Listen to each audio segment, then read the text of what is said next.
Temas de importancia para nuestra comunidad pichilemina, tales como vivienda, cultura, servicio social, deportes y mucho más. El próximo sábado, otra nueva edición de Sofía Yávar Concejal, comprometida contigo.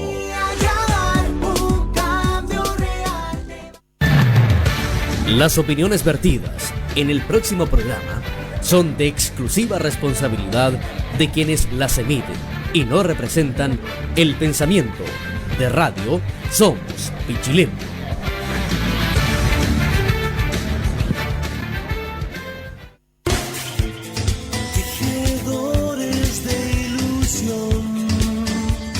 A continuación, a través de Radio Somos Pichilemu FM, presentamos el programa Tejiendo Ilusiones. Un espacio de conversación y análisis de la política nacional, local y educación previsional. Conducen don Manuel Cofré de la coalición Apruebo Dignidad y asesor laboral y previsional. Pablo Canales Arabia, abogado y dirigente social. Joel Paz Titiritero y artesano perteneciente a la CENACH. Y don Anacleto, apitutado político. Bienvenidos y bienvenidas a Tejiendo Ilusiones.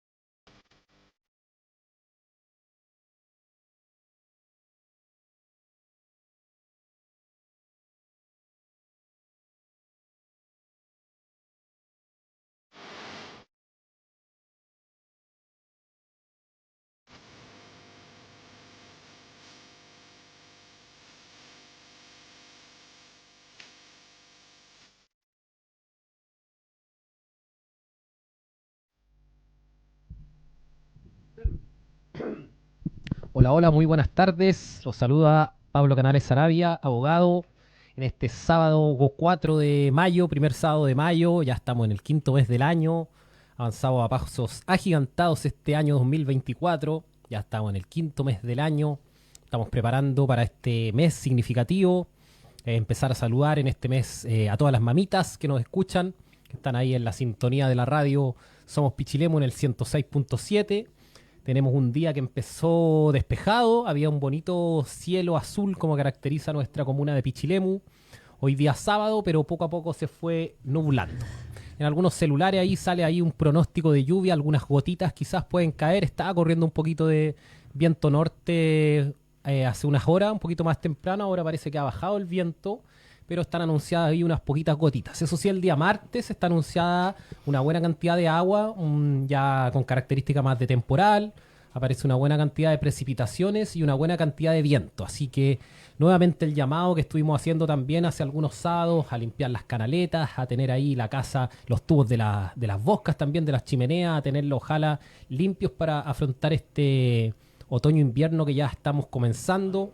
Tuvimos un par de heladas en la semana también, ya se sintió el frío, por lo menos después del feriado ahí del Día de los y las Trabajadoras, ya se sintió el frío, las mañanas y las tardes bien heladas, así que hay que prepararse para este invierno que se avecina. Bueno, y como estaba comentando, saludar nuevamente a todos los trabajadores y trabajadoras de nuestra comuna, del sector rural, del sector urbano, a los profesores, a los asistentes de la educación, a los mariscadores, a los recolectores de orilla, a la gente que trabaja en las forestales, a la gente que trabaja en el comercio y en todo nivel productivo, tanto en nuestra comuna como en nuestro país, los trabajadores que sostienen y que crean la riqueza de nuestra comuna, de nuestro país. Así que valga ahí un abrazo y un fuerte saludo para todos los trabajadores de nuestra comuna, en especialmente, pero por supuesto también de todo nuestro país y a nivel internacional, ya que este Día de los y las Trabajadoras se celebra a nivel mundial.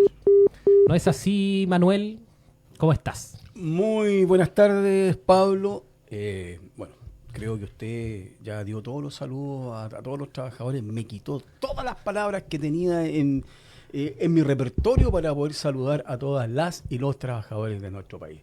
A las dueñas de casa, a los estudiantes, ¿ya?, que también son trabajadores, ¿ya?, a todas y a todos, como dijo usted, a los mariscadores, a los pescadores, a los funcionarios públicos, a los profesores, a los doctores, a la enfermera, a los funcionarios que son parte o no parte, a todos los que trabajan en forma remunerada y no remunerada. Eso es muy importante. Las dueñas de casa a mí se me fueron y que siempre en este programa tratamos de relevar eso. La señora que está ahí en la casa, que cocina, que lava, que plancha, que hace el aseo, ella también es una trabajadora y también se merece una pensión digna, ¿no?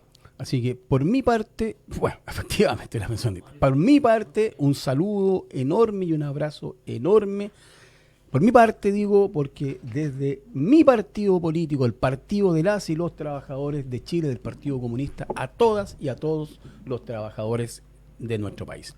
¿Ya? Y ya estamos en contacto con quien la semana pasada, Pablo, estuvimos conversando de algunos temas muy, muy importantes, ¿ya? Con Mario Paz. Don Mario Paz, ¿está por ahí? Sí, hola, muy buen día, Manuel. Espero que ustedes también se encuentren muy bien. ¿En qué parte del mundo está don Mario? Porque acá son ya más de las 12. Buenas tardes ya en Chile. Claro, lo que pasa es que yo les deseo un buen día completo a todos. No divido el día en partes como algunos. No. Una costumbre musulmana, árabe. Me parece bien, don Mario Paz, me parece muy bien. Es bueno eso cuando uno rápidamente saca del closet algunas ideas para poder contrarrestar ese buenas tardes en vez de un buenos días. Así que, o sea, entonces sería un buen día para todos. Eso sería. ¿Con quién está ahí al lado, oiga usted? A ver, ¿para qué saludan a uno? Pues, ¡Ultratumba! Don Anacleto. No, porque está acompañado del otro ahí. Don Anacleto. Estaba Bueno, echando de veros. entonces, saludos, don Anacleto. Justo estábamos a punto de decir que lamentábamos la no presencia de don Anacleto, pero ya sabemos dónde está, pues. Aquí en las altas cumbres, pues, estamos cuidando los cóndores. ¿En qué parte está? ¿En el algunos cielo? buses que andan por acá arriba. Me alegro que esté entonces por ahí, pues, don Anacleto. Que bueno, entonces va a ser parte de nuestro programa, entonces, pues, don Anacleto. Sí, pues yo los voy a acompañar aquí dándole fuerza. Pero aquí el importante de don Mario, pues, porque él es el que tiene el conocimiento y nos va a seguir enseñando cosas importantes como lo ha hecho hasta ahora. Sí, yo quiero, antes de que continuemos con lo que conversamos la semana anterior, que tiene que ver con el neoliberalismo o la liberación nueva, que nos explicó bastante Mario la semana pasada, utilizó varios términos bastante actuales con respecto a referirse a la política y a la economía. Aprendimos que la política y la economía van juntas y de la mano para poder, digamos, para poder enfrentar a través del Estado una sociedad, ¿ya? Y ahí hablamos de el libre mercado, hablamos de capitalismo, ¿ya? No hemos tocado todavía hacia la izquierda, que es principalmente el marxismo, ¿ya?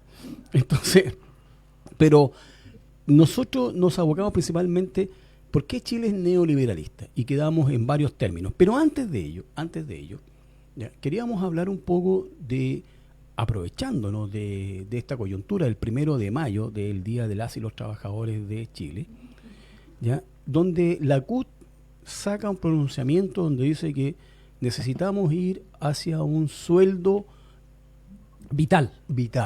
¿Y ese sería de cuánto? 650. 630, más o 650, menos, sí. claro. A ver si debatimos un ratito, Mario y don Anacleto, ¿ya? Porque principalmente, Pablo, ¿cuáles son las características o principalmente por qué la CUT llama a aumentar de 500 y rápidamente a 630, que es lo que era la postura de la CUT? Claro, principalmente lo que establece la Central Unitaria de Trabajadores es que, para decir los términos simples, no alcanza, ¿cierto? No alcanza con el sueldo mínimo, todos somos conscientes ahí, la gente que nos está escuchando mejor, lo caro que está la canasta básica, los alimentos, para qué hablar de la benzina, los combustibles, que van a ser tan necesarios ahora en este invierno que se nos avecina. Entonces, la CUT, bien para mí, correr un poquito esto de hablar del sueldo mínimo está bien, algo legal, pero está tan caro el costo de vida, que podríamos correr un poquito el cerco, como se dice, y hablar de un sueldo vital, que alcance para vivir más o menos dignamente. Don Mario, ¿qué opina usted? Tiene una crítica total y absolutamente a la CUT. La CUT está un aparato inmovilizado totalmente, no tiene representación real y concreta, y lo que está exigiendo es un piso básico, y con 650.000 pesos no se puede vivir una familia de 3 personas o de 4 personas. Yo tengo una postura bastante crítica en ese sentido. Aparte de eso, 650.000 o 630.000 no es solamente un negocio o un mayor ingreso para los trabajadores, sino que recuerden que de ese 630.000 pesos se descuenta un 20%. Un 20% que va directamente a AFP y a salud. Así es. Se le aumenta directamente la recaudación a las AFP y sus ganancias. Y eso también implica un mayor nivel de recaudación de impuestos para el Estado. Así es. Entonces, el aumento real del salario es una cuestión difícil de discutir.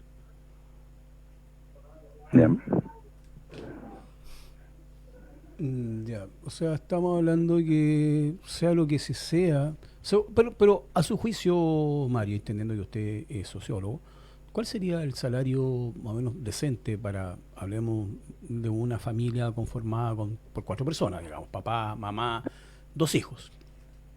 Papá, mamá, 2 hijos. Lo que dice la Fundación Sol, y es una institución que se dedica a la investigación. Ellos dicen que un salario mínimo decente con el cual podría vivir cómodamente una familia son un poquito más de 1 millón de pesos, 1.050.000 pesos. Ya, 1.050.000 pesos. ¿Donde ambos trabajen o uno? En este momento, no para años más, ya. En este momento, por el nivel de costo de la vida. Hay que recordar que la inflación ha aumentado significativamente, todos los años aumenta. ¿Ya? Y eso disminuye el salario real, lo que decía Pablo recién. Entonces, la vida se hace mucho más cara y el nivel de ingreso que hoy día existe en nuestro país es muy, muy bajo. También hay que recordar que casi el 50% de las y los trabajadores en nuestro país son trabajadores informales. Claro. Son empleados, microempresarios, unidades productivas de subsistencia. Y la gran mayoría de los trabajadores están contratados, que están formalizados, son personas que están recibiendo un sueldo, un salario que es directamente pagado por el Estado, de forma directa pagado por el Estado. Ya, claro, efectivamente. Bueno, hoy en día está ocurriendo que prácticamente los mejores salarios los tienen los trabajadores del Estado hoy en día, comparado con los trabajadores particulares, digamos, que no pertenecen al estamento estatal. O sea, todas las estadísticas muestran hace bastantes décadas que los mejores salarios los paga el Estado. O sea, los pagamos nosotros con nuestros impuestos y con la riqueza que producen los trabajadores. Perfecto. No, sí, ya. Creo que... Disculpa, ahí salió una noticia esta semana que vinculada directamente con el salario, ya específicamente con lo que son las ganancias de la AFP. Sí, sí lo vi. ¿Lo vio? Sí, lo vi. El dato es que las AFP aumentaron en cuánto sus ganancias. Sí, no, y además estamos hablando de las utilidades aproximadamente de 153.000 millones de pesos en los últimos, solamente en los 3 meses, enero, febrero, marzo, y eso va en la línea directa cuando nosotros hemos conversado aquí en forma constante y todos nuestros programas reiteramos que la problemática que existe hoy en día para poder llevar a cabo, digamos, de aprobar o rechazar la reforma previsional tiene que ver con que la derecha defiende simplemente el negocio. Ya ellos ganan 90.000 millones de pesos mensuales, 90.000. O sea, multiplicado por 3 son 180.000, claro, 153.000 porque ahí sacan los costos de pagos de sueldo y cuánta cosa. Pero 153.000 millones al bolsillo es una barbarie. Es el mejor negocio que puede existir y con razón. ellos ocupan mucho de su dinero, de sus utilidades en campañas políticas para la derecha. Entonces, que la gente entienda de una vez por todas, que esto no es un gallito entre más mejores o que ellos van a salir con un naipe diciendo que nosotros tenemos una mejor posición para mejorar las pensiones. Ellos simplemente quieren mantener el negocio, ¿ya? Con los suyos, ¿ya? Que son, digamos, estas barbaries de dinero que ganan las AFP en forma mensual, ¿ya? Que son del sector de ellos, al que defienden en forma constante. Sí, eso es neoliberalismo, Manuel. Que una empresa o que un conjunto de empresas ganen un 63% más que el año pasado es neoliberalismo. Recursos que ganan con el salario de los trabajadores y los subsidios que entrega el Estado. Porque hay que recordar que todas las pensiones son subsidiadas por el Estado en uno o mayor porcentaje. Efectivamente, totalmente de acuerdo en aquello. Por eso hemos tomado esta decisión y esta bandera de decir, oye, ¿qué es lo que es el neoliberalismo? ¿Qué aprendí muy importante la otra vez? Que a lo mejor lo decíamos de forma equívoca. ¿En qué sentido? De que el neoliberalismo es más estatal, que obviamente, que el mismo marxismo, entendiendo en la coyuntura de que es el Estado quien coloca los dineros a disposición de los empresarios. Por tanto, los empresarios hoy en día prácticamente no están ocupando dinero de ellos ya para poder hacer, para generar empleo, por ejemplo. El empleo prácticamente lo está generando y lo está pagando el Estado. Efectivamente, entonces, cuando hablamos de neoliberalismo o modelos de gobierno, estamos hablando específicamente en la forma de administrar el Estado y cuál es el sujeto histórico a quién va a beneficiar el Estado. ¿Ya? ¿Por qué no me explica eso, Mario, el sujeto histórico, que el otro día tuvo poquito tiempo? Explicar el sujeto histórico es el cambio importante dentro del proceso del neoliberalismo. Explíquelo clarito eso, porque la gente dice, ¿y qué es el sujeto histórico? Es algo sumamente sencillo. El sujeto histórico que es quien es beneficiado por el Estado. Eso es tan sencillo como eso. El Estado al servicio de quién está. Y ahí se define al sujeto histórico. ¿Ya? Si es la población, y los trabajadores, si son o solo los empresarios, en este caso. Tengo un ejemplo, don Mario. Usted corríjame si estoy equivocado. El jueves pasado subió la benzina. Hartas publicaciones aquí en Pichilemu de portales anunciando el alza de la benzina. Pero ¿qué pasa con los señores camioneros?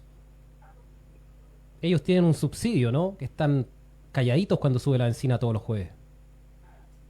Sí, a ver, el subsidio de los camioneros es del 80% del impuesto específico a los combustibles. 80%. O sea, las personas, los pichileminos que nos están escuchando la radio, que ellos tienen que pagar el 100% de lo que cobra la bencinera, ¿cierto? En cambio, usted nos dice que los camioneros tienen un 80% que nosotros mismos pagamos con nuestros impuestos para que ellos no paguen tanta benzina. Se nos cortó. Yo creo que la respuesta es así. El 80% del valor agregado, digamos, en impuestos, obviamente es subvencionado por el Estado. O sea, se lo devuelven. O sea, el Estado le asegura una ganancia a los señores camioneros. Y doble, porque además ellos tienen renta presunta. ¿Ya? Ellos no pagan impuestos como todos nosotros. Ellos dicen, no sé, aunque hayan hecho 100 viajes, ellos dicen, hice uno, no hay cómo demostrarle que hicieron 100. Ellos simplemente dicen uno y se acabó. Entonces es renta presunta. Esos son los dos aspectos importantes que tienen hoy en día, por ejemplo, un sector como los camioneros. Por eso que cuando ellos salen a protestar por cualquier cosa, es un tema netamente político y en contra de uno u otro gobierno, principalmente de izquierda. Sí, aquí estamos con cosas. ¿Ya? Porque en realidad las regalías que tienen son increíbles. Y la que no tiene el ciudadano común y corriente, ¿cierto? Que se tiene que pagar el 100% del impuesto específico a los combustibles. Exactamente. Por eso estábamos conversando, por eso que tomamos esta decisión de decir, ya, ok, hablemos del neoliberalismo, ¿ya? Hacia dónde va, por qué es importante que la gente sepa, por ejemplo, que es el Estado con los recursos con los impuestos que pagamos todos. Todos, o sea, todos nosotros ya pagamos impuestos. No es solamente que la clase media y clase alta los pague. Todos pagamos impuestos, de una u otra forma. Algunos pagan impuestos a través de ir a las compras en forma diaria, ¿ya? Claro, Donde se paga el IVA, efectivamente. Sí, todos pagamos impuestos, todos. ¿Cuál es la diferencia que siempre nosotros relucimos y decimos en nuestro programa? La diferencia es que aquel que gana el sueldo mínimo paga más impuestos, claro. Ejemplo, proporcionalmente. Claro, que un señor Luxic. Claro. ¿Ya? Eso es lo injusto de nuestro país. ¿O no, don Mario, que ya volvió a nuestra conversa? Sí, efectivamente. O sea, a ver, los empresarios en Chile casi no pagan impuestos, ¿ya? Y no solo eso, Mario, además lo evaden y lo eluden. Lo poco que pagan, lo evaden y lo eluden. Lo decimos constantemente en nuestro programa. El año pasado evadieron un 5.2% del PIB, aproximadamente 10.000 millones de dólares. 10.000 millones de dólares. ¿Qué se puede hacer, don Mario, con 10.000 millones de dólares? O sea, hay que cambiar el sujeto histórico, ¿no? El Estado tiene que estar en manos de las fuerzas políticas que efectivamente establezcan que el sujeto histórico, o sea, la y los trabajadores, las personas que tienen derechos, disculpen, son las beneficiarias del Estado, las que tienen que recibir los beneficios, no los empresarios. Pero una cosa que nosotros conversábamos con anterioridad, en que en el capitalismo los empresarios efectivamente tienen que competir en el mercado, tienen que entrar en conflictos con otros empresarios que venden lo mismo, con un mejor precio, con un mejor producto, ¿ya? Así es. Porque existe un mercado donde ellos deben competir. En el neoliberalismo este mercado no existe. Eso es capitalismo, ¿ya? Eso es capitalismo. Me refiero a que el capitalismo dice, aquí el libre mercado es ese. Todos entramos y vamos a competir con las mismas armas. Entonces, pero resulta que en el neoliberalismo eso no ocurre. ¿Por qué? Exactamente. Porque un grupo de sujetos, principalmente la gente de derecha, de la ultraderecha, ellos ganan las elecciones, ya sean presidenciales o en el Congreso, y generan un conjunto de leyes en beneficio de los grandes empresarios, no de la población. Así es. Leyes tales como entregarle, por ejemplo, como entregarle el litio, o mantener el litio en manos de un tipo corrupto como Julio Ponce Ledú. Así es. Como entregar el 75% del cobre en concesión a empresas nacionales y extranjeras, en vez de que eso fuera propiedad de todo nuestro pueblo, ¿ya? De hecho, es propiedad de todos y cada uno de los que habitamos y nacemos en este país. ¿Por qué? Porque son recursos naturales que son de todas y todos los chilenos.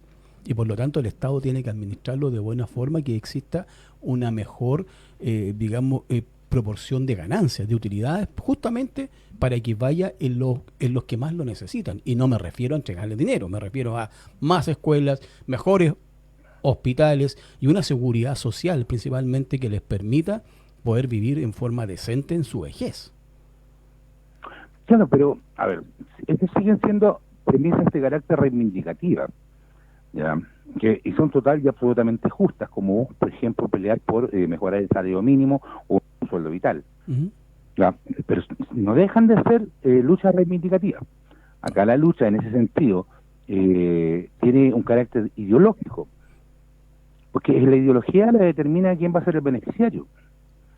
¿Ya? Claro. Si la derecha, después del golpe de Estado de 1973, estableció que el beneficiario directo van a ser ellos y sus familias, regularmente los empresarios y empresarias de nuestro país, por eso establece una visión ideológica, una forma de construir la realidad y el mundo. Los importantes, según ellos, son los empresarios y no las y los trabajadores y nuestro pueblo. Claro. O sea, entregarles los recursos a las y los empresarios simplemente, y que ellos distribuyan según como ellos crean que es mejor para mejores salarios. Sí, situación que todos sabemos cómo funcionan los empresarios en nuestro país.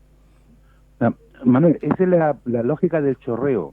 Si nosotros tomamos la lógica del chorreo y la examinamos, ¿qué es lo que significa el chorreo? En la teoría, bueno, se supone que el de arriba va a tener tanta plata que va a beneficiar, por ejemplo, a dar un sueldo digno. Esa es la teoría, ¿no? Pero si lo examinamos más bien, si estamos en una mesa, ya, y esa mesa está llena, y nosotros, y está llena y come solamente empresarios, y los políticos de derecha, y las grandes familias de nuestro país. ¿Qué comemos nosotros los que estamos debajo de la mesa? Lo que les sobra, lo que votan, lo que votan. Claro. Esa es la teoría del chorreo. Es el neoliberalismo, el neoconservadurismo, donde nosotros nos vamos a criar y nos vamos a alimentar con lo que a ellos les sobra o se les cae de la mesa. El tema está que estos sujetos cada vez agrandan más las mesas o agrandan más las copas. En consecuencia, chorrea menos. Y otro ejemplo claro, lo que hablábamos en un principio, ¿no? Las utilidades de la AFP, de los bancos, de las grandes transnacionales, nunca bajan. Todos los años suben. Aumento. Incluso en los años de pandemia subieron. En cambio, las pensiones...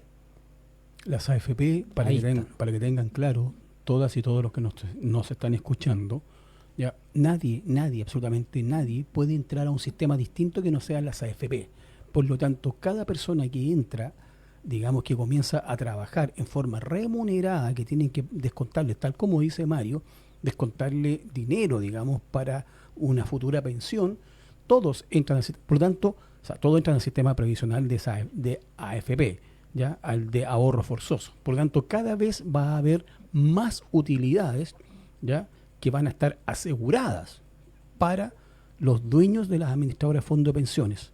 Aseguradas. Si hoy en día son 90.000 millones de pesos mensuales, créanme que en pocos años más van a superar los 120.000, 130.000 millones de pesos mensuales, solo por concepto de pago de prima de administración de los fondos. Y lo hemos dicho reiteradamente. Estos sean positivos, la rentabilidad, o aunque sea negativa la rentabilidad. Pero Mario, yo quiero llevarte a otro lado ahora.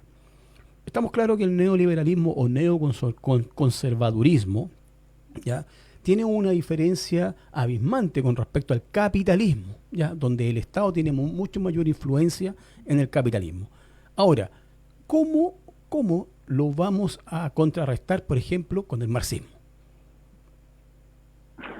Tú partiste diciendo que el neoliberalismo o neoconservadurismo era muy similar desde el punto de vista de la administración del Estado que el socialismo. Tú acabas de dar un ejemplo: administración forzosa, recaudación forzosa. El modelo socialista plantea un sistema Estado centralmente planificado, una economía centralmente planificada, donde el Estado decide qué es lo que se produce, cuándo se produce, para qué se produce. ¿Ya? Según es el peor sistema que hay. El que desee ese sistema es una muy mala persona. ¿Ya? Don Mario, ¿y por qué los chinos son los que han crecido más y son comunistas? Buena pregunta, Anacleto. ¿Cómo es tan malo el modelo, digo yo? Yo eso no lo entiendo. Todos dicen, no, los comunistas. Pero resulta de que los chinos son la primera o la segunda potencia. Primera potencia económica del mundo, pues producen de todo y ellos están viviendo felices. Y son comunistas. De hecho, oye, un comentario, ha sido el único país que se ha preocupado de la ecología en ese sentido, en recuperar el desierto de Gobi, por ejemplo. Bonito el ejemplo del desierto de Gobi. Muy hermoso, muy hermoso. Ya. O sea, un sistema comunista como los chinos, un sistema centralmente planificado, donde existe un partido único que define qué es lo que se va a hacer, cómo se va a hacer y para quién se va a hacer. ¿Cómo se llama ese partido, don Mario? Partido Comunista, por supuesto, Partido Comunista. Partido Comunista. Pero por favor, Partido Comunista Chino. Un Partido Comunista Chino, exacto, que en 2014 superó a la economía más poderosa del mundo, que es Estados Unidos. No es ahora, fue en 2014. 2014, ya. 2014. O sea, los chinos llevan 10 años siendo la primera potencia, pero como los medios de comunicación están en manos de la derecha y la única información que nos llega es información occidental, esto en la práctica nunca lo dicen.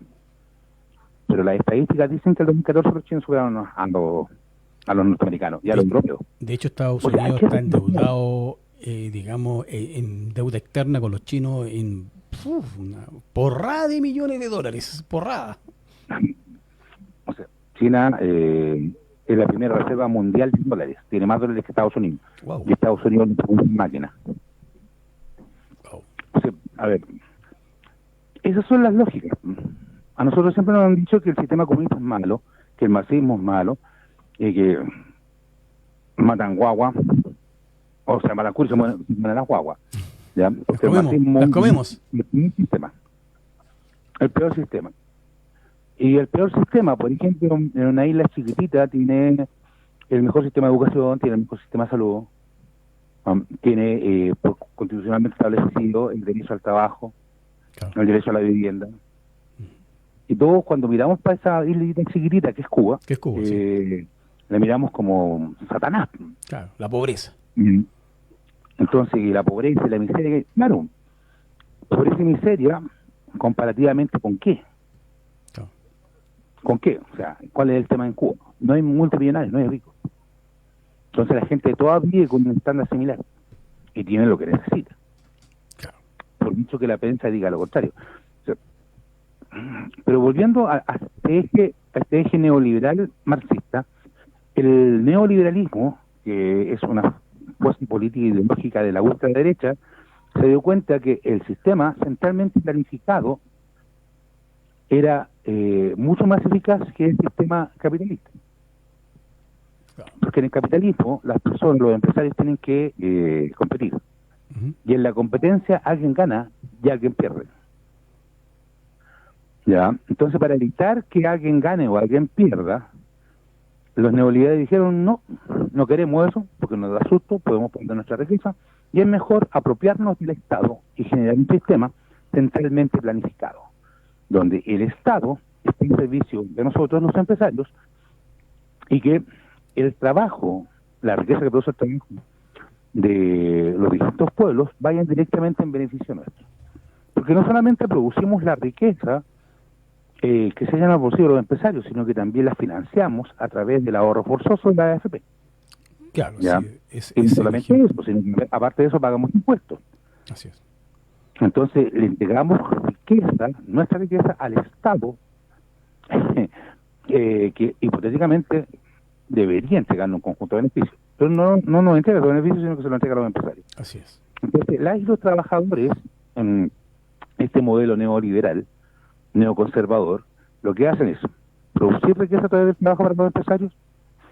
En el ahorro forzoso es prestarle su dinero que están ahorrando a los empresarios para que sigan invirtiendo, y por otro lado están pagando impuestos, pasándole plata al Estado para que siga subsidiando a los empresas.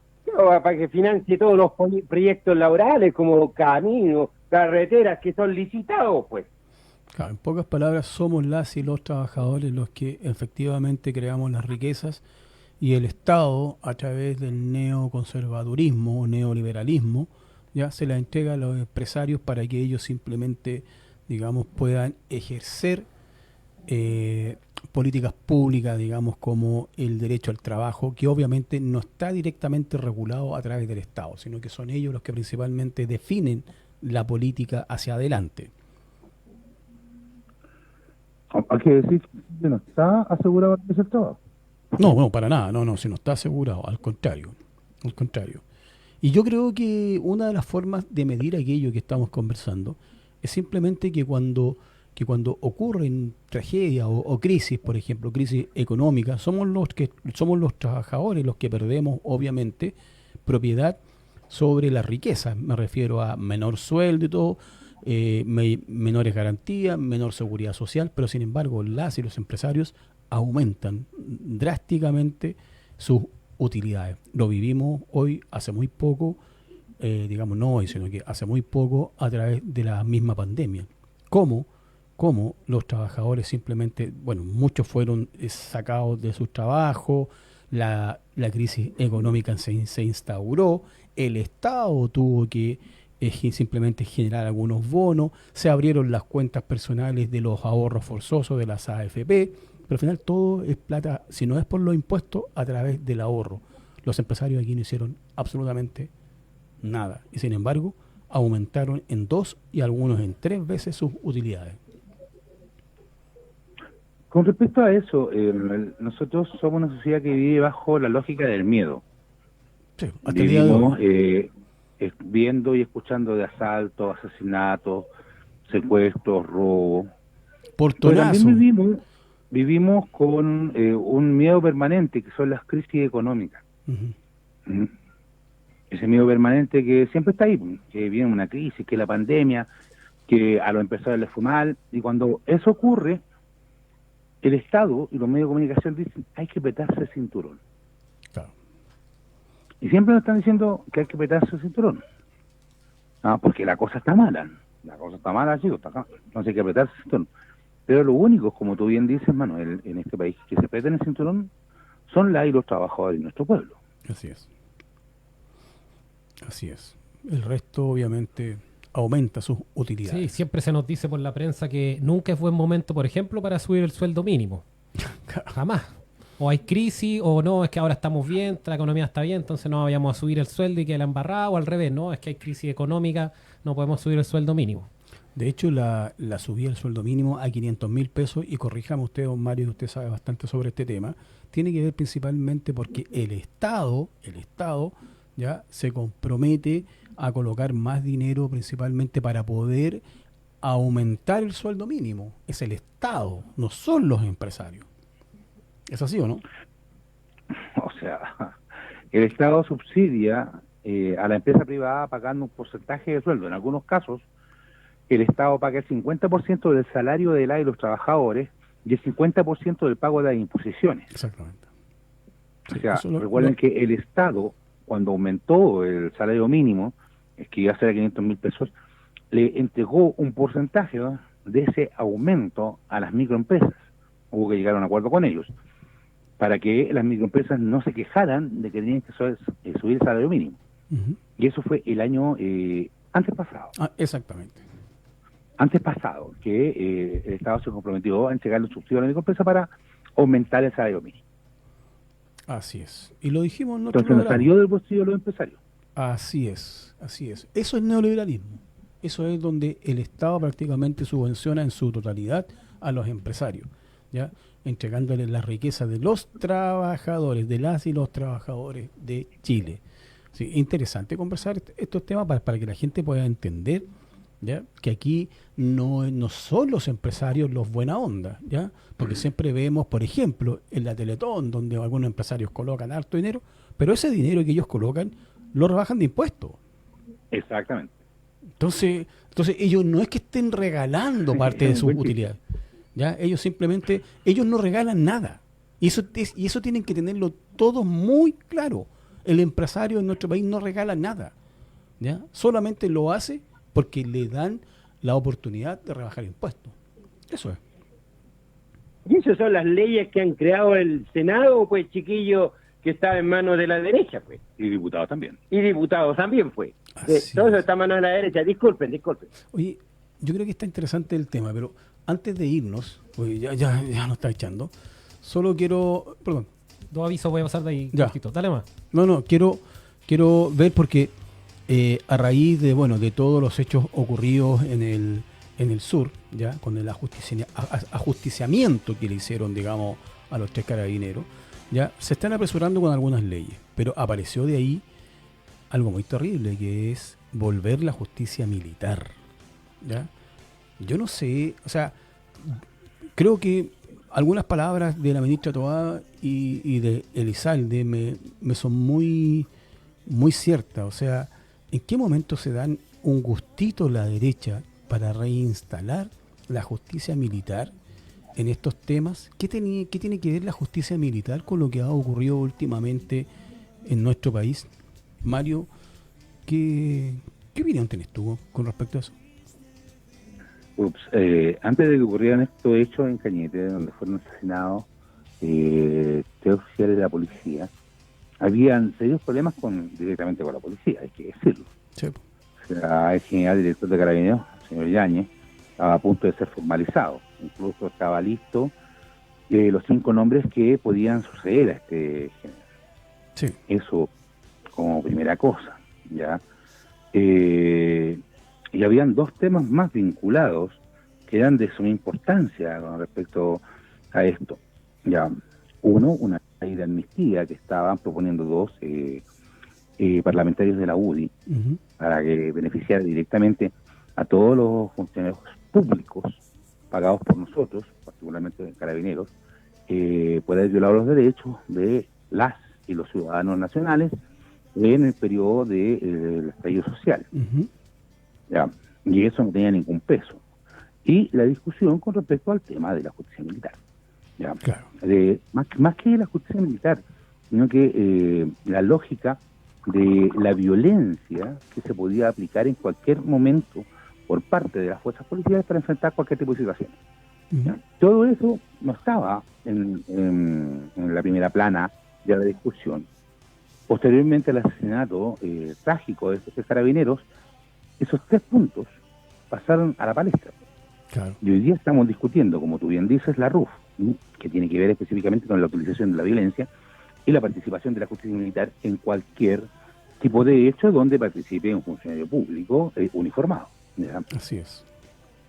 Entonces, esto es un hecho que desgraciadamente trajo tragedia a 3 familias, pero que beneficia directamente al general director de Carabineros y beneficia directamente a la idea de control social implementada por la derecha, la UDI, Republicano, Renovación Nacional, Evópolis. ¿Ya? Entonces, ¿cuál es mi opinión con respecto a esto? Ese trágico hecho, ese desgraciado hecho, está beneficiando a los que nos han robado, a los que nos han perseguido, a los que nos han torturado, a los que nos han exiliado y encarcelado. Así es. Sí, estamos en la misma tónica. De hecho, estábamos conversando justamente con Pablo antes de llegar al programa. Un hecho importante, por ejemplo, que ocurrió con Juan Emilio Cheire. Juan Emilio Cheire fue condenado a 5 años por el asesinato de 15 personas en el norte, si es que no me equivoco, cuando estuvo la caravana de la muerte. ¿Ya? Entonces, Juan Emilio Cheire fue condenado, bueno, y lo que le dieron, digamos, como pena fue en libertad, una pena en libertad. Pero ahora la ministra Chong lo enjuicia por fraude al fisco, o sea, por fraude, ¿ya? Y habla de 5.000 millones. Vamos al tiro, 5.000 millones. Entonces, obviamente, la justicia militar exonera a Juan Emilio Cheire, lo exonera. ¿Por qué? Porque si se le acusaba por esos 5.000 millones, iba a ir preso por 2 delitos. El de asesinato de las 15 personas, más el de robo. Si eso es robo.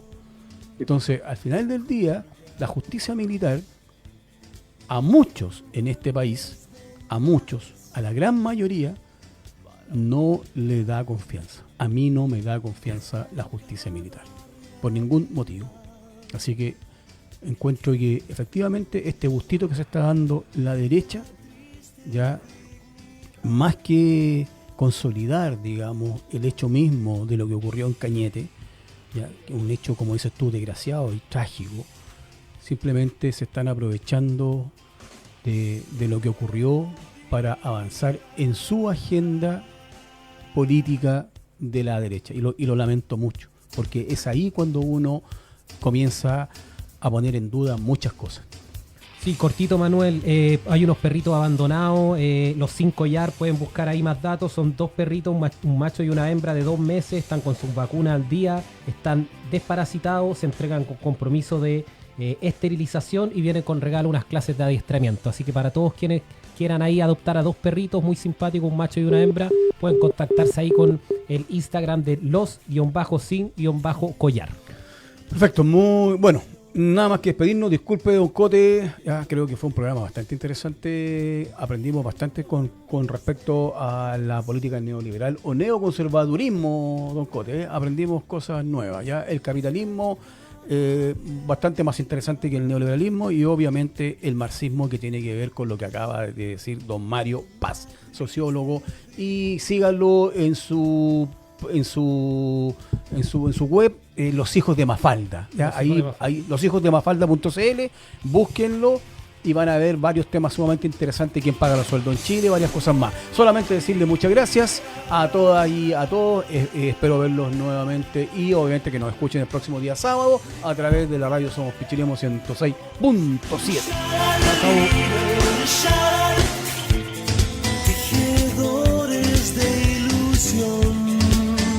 Y así de rápido se nos pasó el tiempo. Pero no se preocupe, la invitación queda extendida para el próximo sábado. A contar de las 14:30 horas, otra nueva edición de Tejiendo Ilusiones. Un espacio de conversación y análisis de la política nacional, local y educación previsional. Quedan todos cordialmente invitados a sintonizarnos nuevamente a través de Radio Somos Pichilemu FM.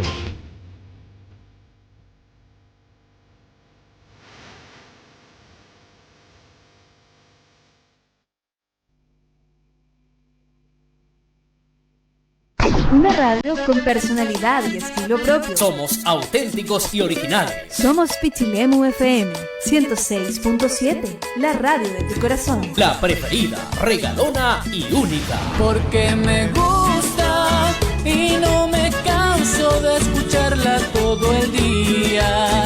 Tu compañía, poniendo ritmo al corazón con alegría. La radio alegre, la sabrosona, la más alegre y sabrosona. Radio Somos Pichilemu.